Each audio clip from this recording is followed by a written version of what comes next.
Hi, now I am explaining the solution for the problem which is I uploaded in the last short.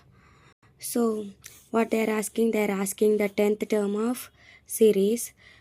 Already we discussed the formulas in arithmetic progressions about 10th term of AP and sum of n terms of AP.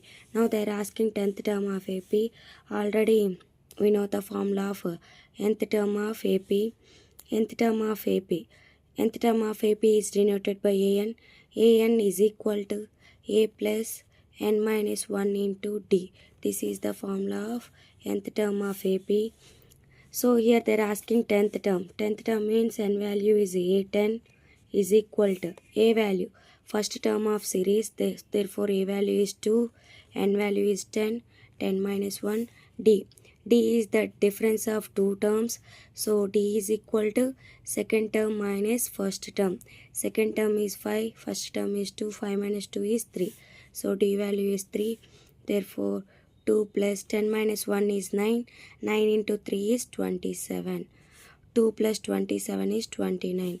Therefore 10th term of AP is 29. Thank you.